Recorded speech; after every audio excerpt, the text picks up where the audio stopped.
Yeah, I get right to the racks. Then I make that shit back. Run up on me, get shot in the back. Straight to the beauty, baby. It's got you, man. Damn, so you got. Pops, we're back out west because we love the West Coast. And today we have California's new most dangerous crew. How they are overtaking Salinas. What is Salinas? Do you know what that is? I wouldn't know. I believe Salinas might be a city. Salinas, California.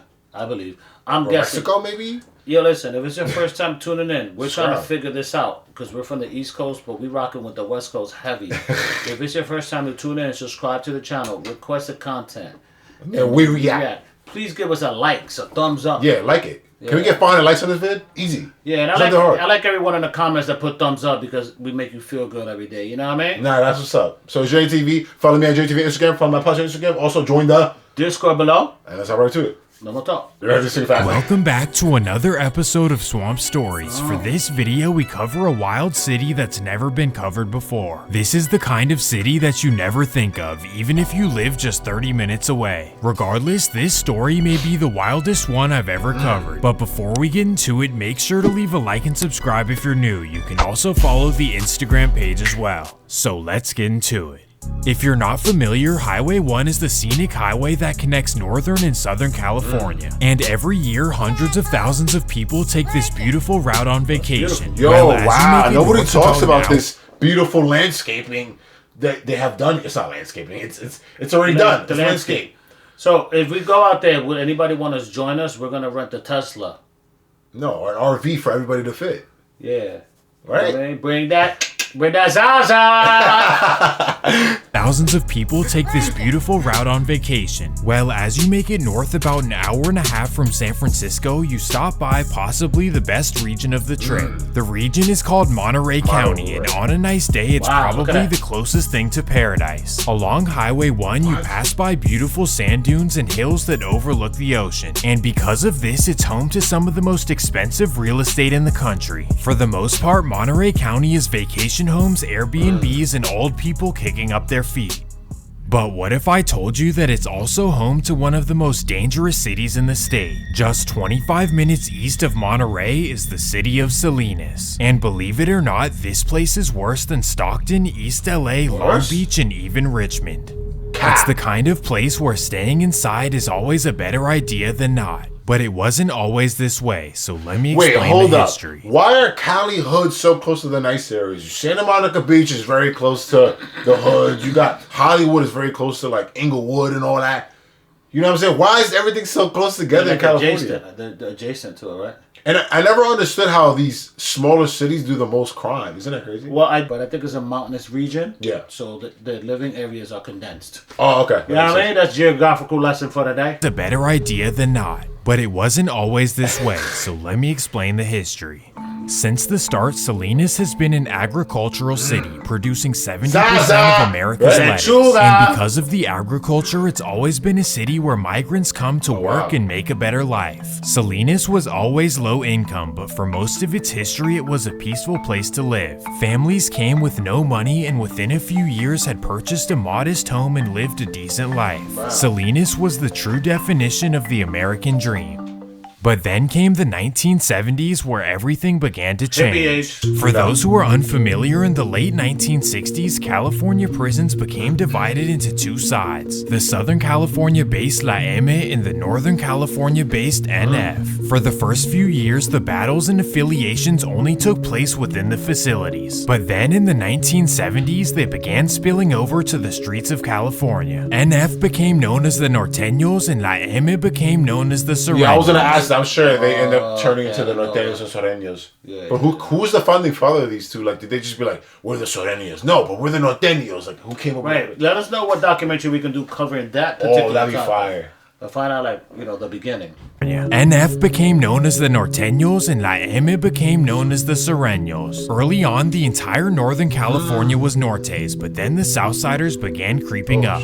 First, they went to cities like Richmond and San Francisco, but Salinas was left alone. And that's because Salinas had 4 of the strongest Norte sections in the state: Baronda, Santa Rita, East Market, and East Las Casitas. For years, they held down Salinas, but then they began not getting along. Once they all started beefing, What I don't understand is how do Sureños make their way up north? I know people migrate and move, but how does a whole gang be like, oh, we're going to all go up north and disturb the Norteños? How do the Sureños do that? You It's know what I'm kind of saying? sticky, and someone did put in the comments the middle, like where they kind of all live together. Oh, okay. That must be crazy. Yeah. Outsiders saw an opportunity to come into Salinas. In the late 1990s, the After the 80s. Southsiders began rolling into town for real. It started off with a few members here and there and progressed into entire neighborhoods becoming 13s.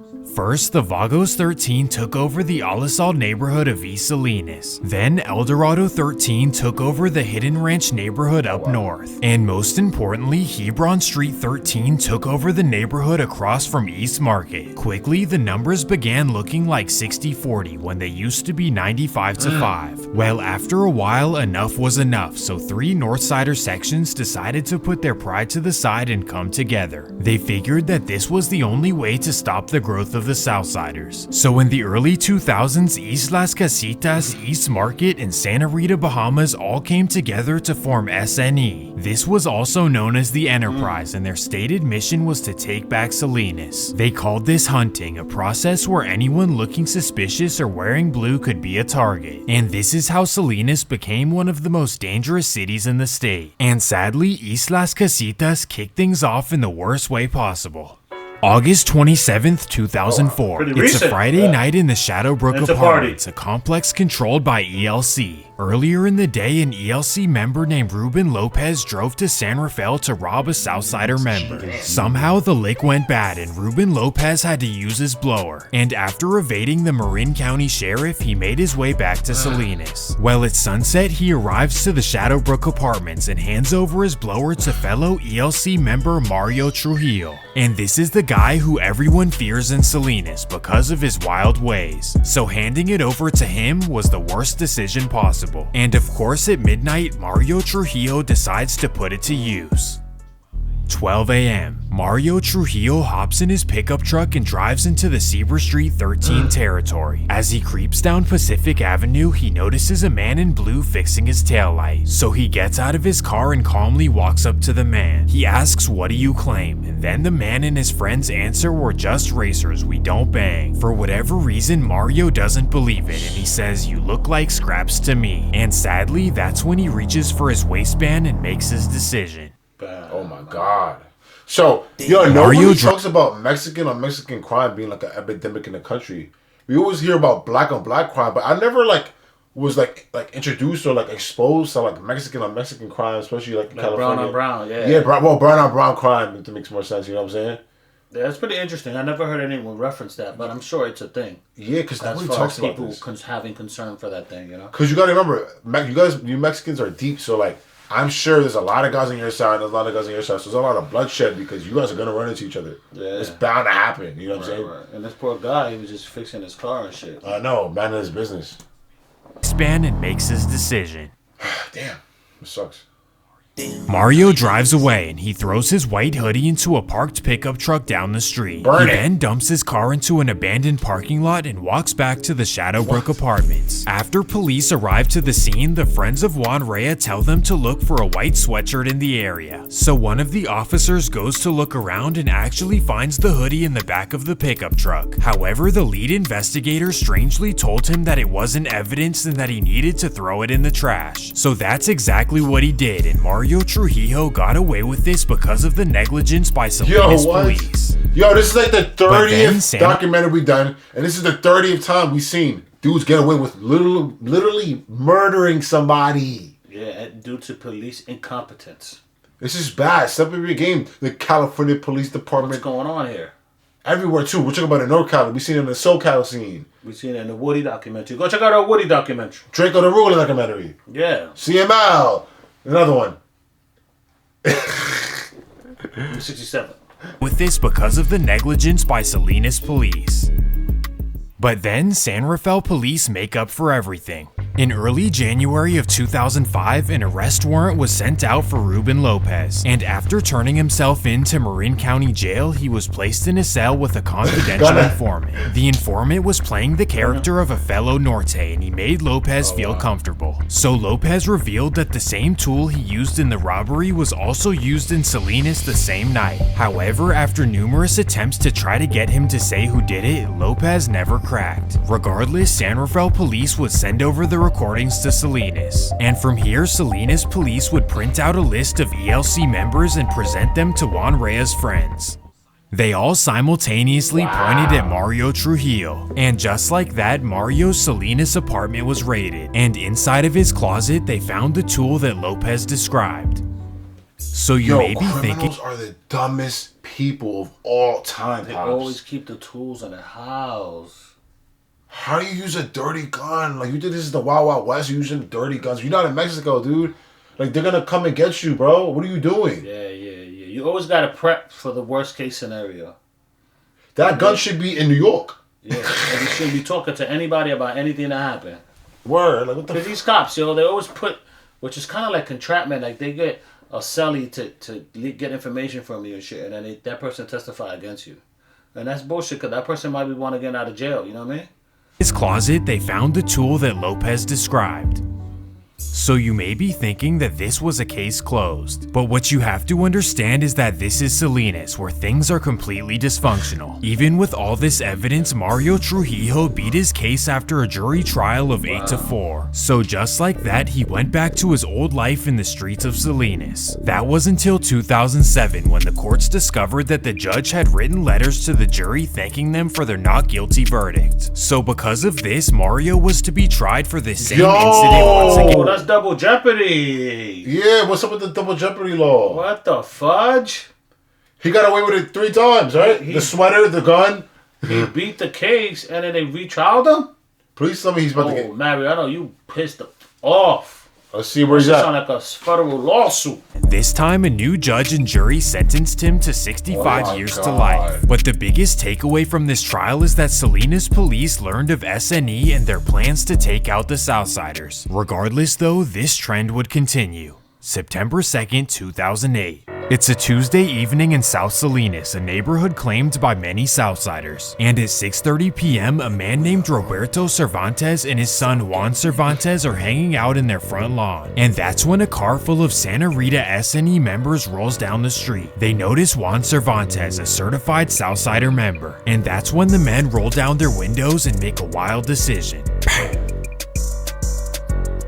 Unfortunately, his father didn't make it, and Juan was understandably furious. So immediately he begins planning revenge. He quickly goes to the store and buys a red beanie and a 49ers jersey. This of course is to throw everyone off, both the cameras and the people he's looking to target. At 8:30 p.m, Juan arrives in Santa Rita and he drives around until he spots a group of men. And that's when he hops out and makes his emotional decision. After this incident, Juan would move to Arizona, where he would hide out for 10 years. Yo, what? Well, after losing in the 2000s, and he got away with just going somewhere else. For 10 biscuits. He stayed in the United States. He didn't even go to Mexico. Yeah. But he couldn't though, because the border patrol would have got him, right? I mean, they don't know. Can you pass the border if you just keep? You could. They just check you on the way out. Yeah. On the way in. On the way in, yeah. Wow, he got. Yeah, I guess what I'm saying, they're more stringent on the way out. Like when you leave Mexico, come to the United States, they give you harder times. I'm not gonna lie. In Chicago, there's a lot of murders that are not solved yet, and I get it, understand, but we're in a first world country. I'm really surprised he got away with that for 10 years of just chilling in That's another because city. we don't matter to them. Yeah, They're just another dead mother flower. That's true. They don't matter. It doesn't matter. Juan would move to Arizona, where he would hide out for 10 years. Well, after losing a member, SNE decided to really group together as one. Here's who would step to the plate. First, you have Victor Skates, also known as Demon, a wild member from East Las Casitas. Then you have Daniel Chavez, also known as Youngster, another wild member from ELC. Next is Anthony Leck, another ELC member known for hitting banks. And finally, you have Antonio Cruz, a Santa Rita member so bad that when he comes around, everyone stares at the ground. And together, these 4 members went on an absolute tear starting in 2009. Up to this point, Salinas had broken their homicide record in back-to-back years. And by November, they had already broken their all-time record once again. According to police, 90% of it was attributed to SNE versus the Southsiders. And on December 2nd, 2009, SNE's newest crew would make their first statement. It's 5:30 a.m. in Santa Rita, and a young man named Jose Espinoza is getting ready for work. The previous year, Jose had graduated high school but decided to stay home and work and provide for his family. Well, while Jose is getting ready for work, the SNE members are lurking outside of his house. At 5:45 a.m., he leaves his house. There's a lot of incomplete information. Like, I know that they're after this dude, and he went to high school, but why did they choose him? Why are they outside of his I think house? that's Swamp Story's part. He's not mentioning that guy might be a Soreño, rather. Right. He's leaving something out. Because he said that about the other guy. That other guy was chilling. He was certified, though. Yeah. He was a certified That is true. member. That is true.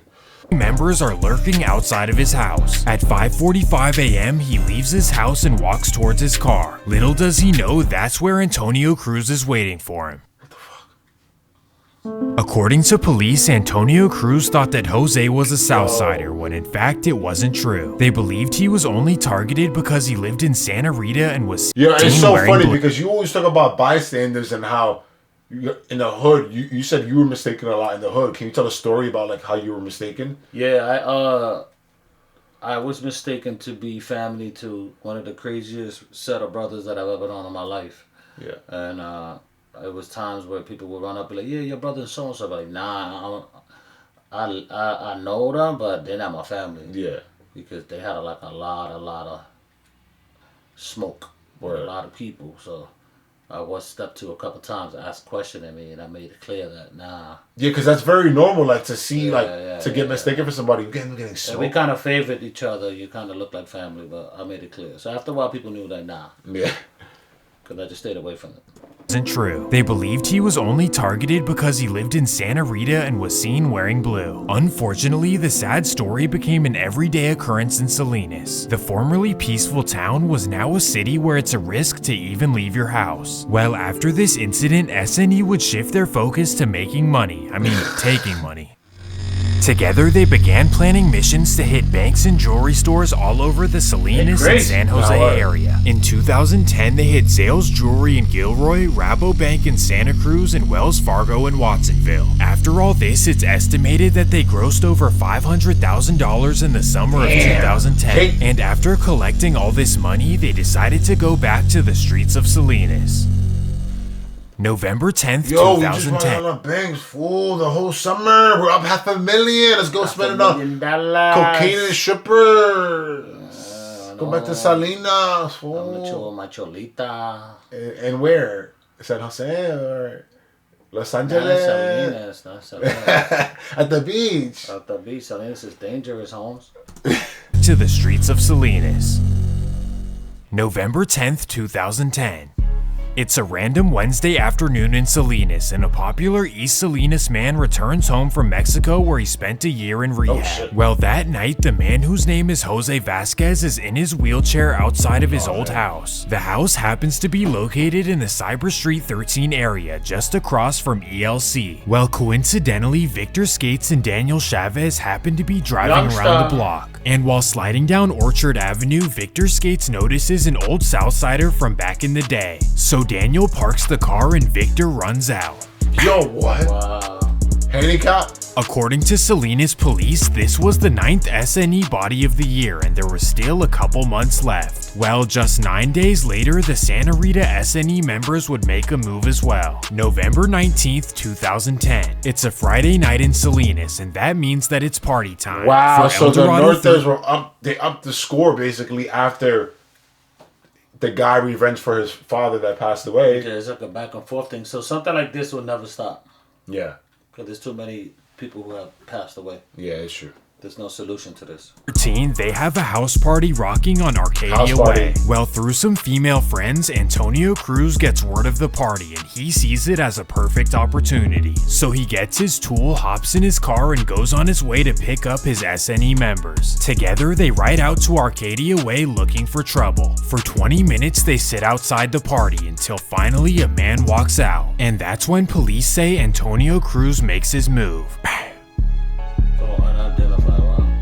Of course, they would get away with this once again, which made them feel untouchable, and that prompted them to make their biggest move yet. 3 days later, on November 23rd, they hit the Bank of the West in San Jose, and in the process, they walked away with $192,000 in cash. Not only were they causing destruction in the streets of Salinas, they were also walking away with a ton of cash. So for the next few years, they kicked up their feet and traveled the country. And while they were away, Salinas finally saw a peaceful couple of years. The homicide rate actually dropped from 20 per 100,000 down to 9 per 100,000 in 2011. And this was major progress for a city that had seen 3 years of absolute chaos. Well, after this crew of SNE kind of vanished, a new wild member would pop up.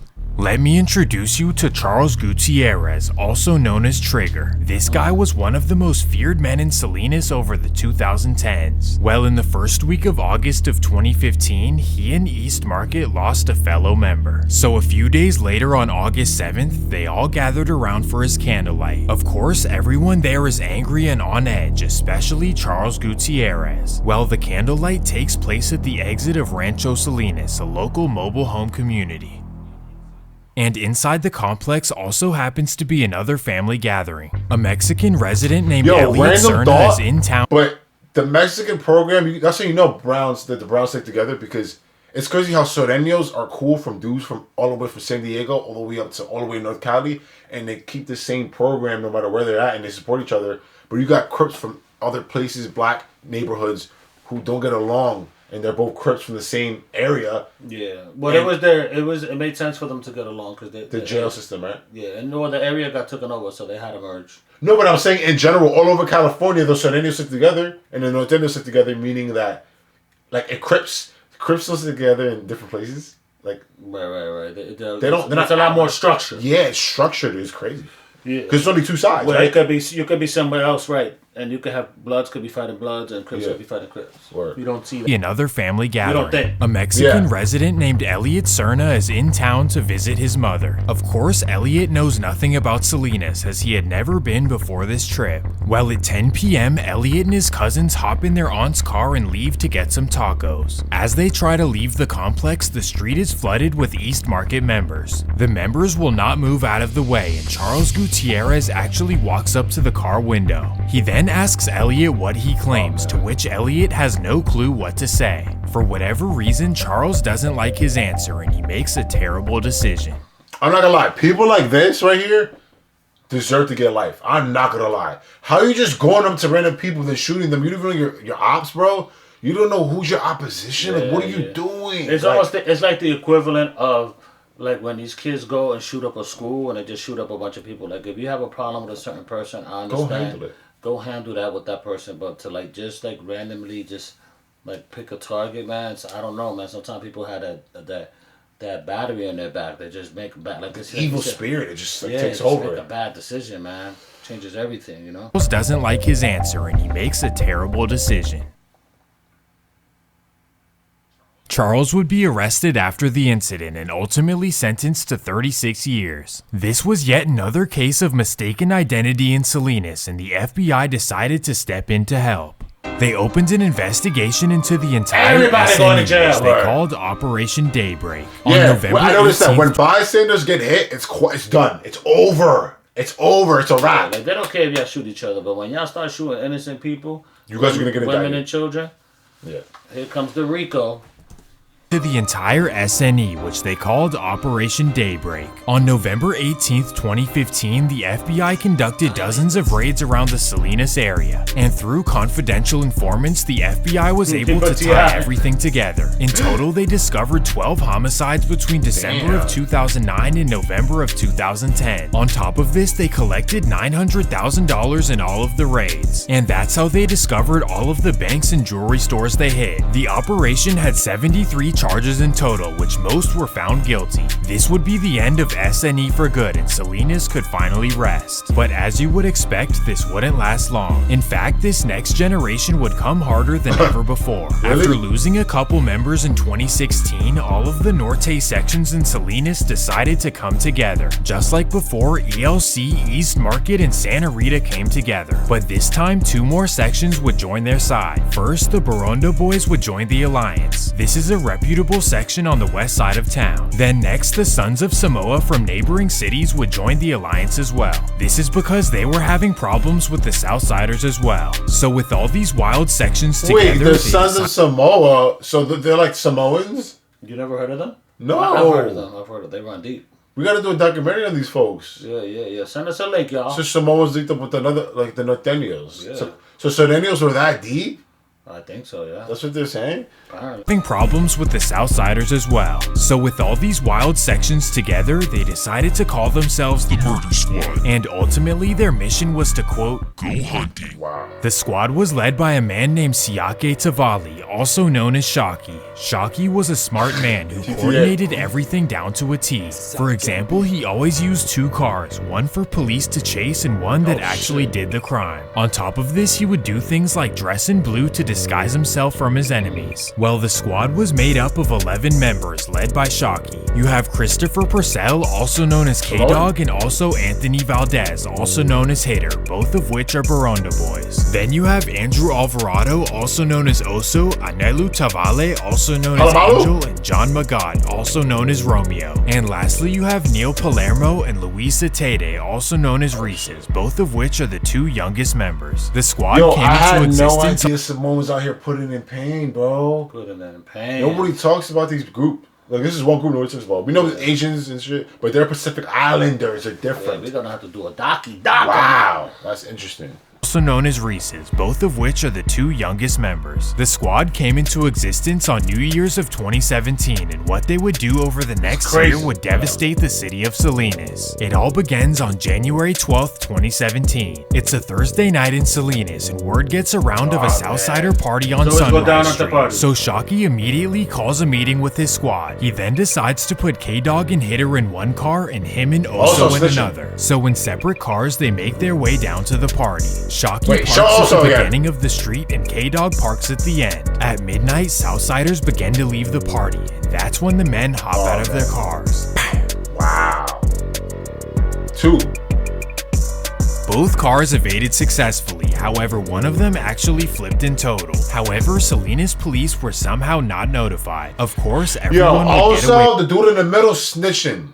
You know for sure? Look at his face, bro. I promise you, watch. I bet you he snitched on somebody. Look at his, that nigga look like he's like, oh, he told, because how did he know who killed who? You know what I'm saying? So at the end, we're going to find out. I think they were the getaway drivers. Yeah, we're going to find out in the next 2 minutes if also telling. However, Salinas police were somehow not notified. Of course, everyone would get away with this. And that takes us to February 11th, 2017. Shocky and his squad are now ready for their second mission, now targeting Hebron Street 13 in East Salinas. This time, they know they can't afford to make a crucial mistake like last time. Now they'll be arriving in 3 separate cars, 2 decoy cars and 1 stepper car. This car would be lay low after doing 1 murder, after murdering 2 people. They are like hell bent on laying people down. Yeah, this is crazy. killed by the 2 youngest members, Reese's and Palermo, and police say that they had to do this for initiation. So at 7 p.m., the 3 cars head to the Hebron Community Center where there's a Southsider gathering, and that's when the 2 young members hop out. What the hell did this man dead body? Sadly, this was not the intended target, so Shocky was furious and sent them to try again the next day. So by themselves, they would try again on February 12th. They have to be on drugs. How in the right mind, if you have a God-fearing mind, spirit, to kill the bystander and then be like, we got the wrong one! Go back, nigga! Like what are we doing here? I don't know, man. Oh my God, Pops, come on! Can you give a life lesson or something? You know what it is? Like, even if you see this in a movie, you would not believe this. This is how I see it. Like, you be like, that's a bullshit story. That never happened. So then you see it in your real life, and then these young kids, like, they make these life-altering decisions. Like, these dudes are probably sitting. They threw these dudes probably under the jail. Yeah, like, you know what I mean? Unless somebody snitched, the first to snitch is the first to get acquitted. You know what I mean? I'm not promoting snitching, but damn. Thankfully, this time no one was hit, but on the way out, the members would end up crashing and totaling the car. And after panicking and not knowing what to do, they ended up calling Shocky's phone. Obviously, he was not happy about this, but he had no choice but to go pick them up. And this would be the last time that the squad dealt with Palermo and Reese's. Now He we cut fast them off. forward to March 24th, where a Santa Rita member would sadly lose their life. Shockey and his squad were not happy, so the next day they decided to go on a mission. This time it was Oso's turn to prove his worth. March 25th, 2017, Oso and Mark Anthony Garcia drive to the Vagos 13 area. As they go up and down the blocks, they finally see two men on their front lawn. So they park 20 yards from the house, take a deep breath, and hop out. They then chase the men through the house and into the backyard. Home invasion, right? Two people, wow. This was a wild incident, and Oso would not be done yet. Less than 2 months later, he would spin back on the Vagos 13. May 13th, 2017. He drives around the Vagos area until he spots a man on Paloma Avenue, and that's when he hops out. You can't even be outside. He caught 3 bodies in less than 3 months in America, United States, and just Running wild. was just outside. Like, what's the detective team, Salinas? I don't What are y'all doing? I don't think also snitching, also putting in that work. My fault. I thought he was just my fault also. He probably under the dress, so it don't matter. Yo, I'm not gonna lie. The taxes are so high in California, and y'all can't get a police station to solve one crime. You can't get one Sherlock Holmes nigga in there. These dudes running amok, running Wow. Like this, you gotta be mentally ill. Like your mind gotta be corrupted. You gotta be doing satanic rituals, bro. bad What's decisions. happening? Yeah, it's bad decisions, yo. Even like This was wild, way too much going on in such a short period. And for this reason, the squad decided to sit back and lay low. And just like that, the city of Salinas was just as quiet as it had ever been. That would be until 2 Barundo Boys members would pass away in the early summer of 2018. And unfortunately, this woke up the beast of the M Squad. June 11th, 2018. Romeo, Angel, and Hitter drive around all of the Southsider areas of the city. And at 10 p.m., they finally find a man standing outside. random, bro. I know they said the Southsiders got 2 bodies, whatever, back. But like, yo, bro, why are you only mentioning one side? This is like some like you're picking sides here. Yeah. Maybe because they got indicted. Maybe you know how that go. Yeah. That's what it is. Because Yeah. these dudes are about to get caught right now in 2 minutes. Teen area. And that's when they make their move. Oh my god. And then the same guys would come back for their last mission, November 3rd, 2018. Hitter and Angel drive back to the Hebron area where they spot a man outside. Yo. Once again, this got so out of control that the FBI had to step in. So after 2 years of investigations, they figured everything out. All 11 members were arrested in October of 2020. Today, What? over half have been convicted. They and did those in 2017. They just got locked up in 2021. It said on the date. Yeah. So and, 3. And they gotta go to trial. God, bro. Why did they just leave the country, bro? They just chilling? Do you think they all got more than 30 years? No, they all got 50 years I life. think they don't leave the country because they feel like they're not gonna get caught, man. Criminals are not the smartest people, bro. They make bad decisions, man. This Straight is up. bad. What does Shockey do? while the others wait for their trial. So in case you didn't believe me, Salinas is one of the wildest places you could ever go to. And if you want to see what their rappers are about, check out some of fuck these that. songs. Fuck that, man. I want to know. Fuck this shit, man. I want to know how many years all of them boys got. Yeah. Can someone put in the comments? I know y'all know. They got their trials done already. It's easy Yeah, case. let us know. Let us know in the comments. It's JTV. We out of here. And I know how it gets, so I gotta stay low, now move my knot. I don't trust no nigga, I don't trust no man, ain't no friends, everybody get shot. You never know how nigga gon' throw, I'm hitting the flow with a couple of shots. You better move, you better duck, either way to go, you'll get got.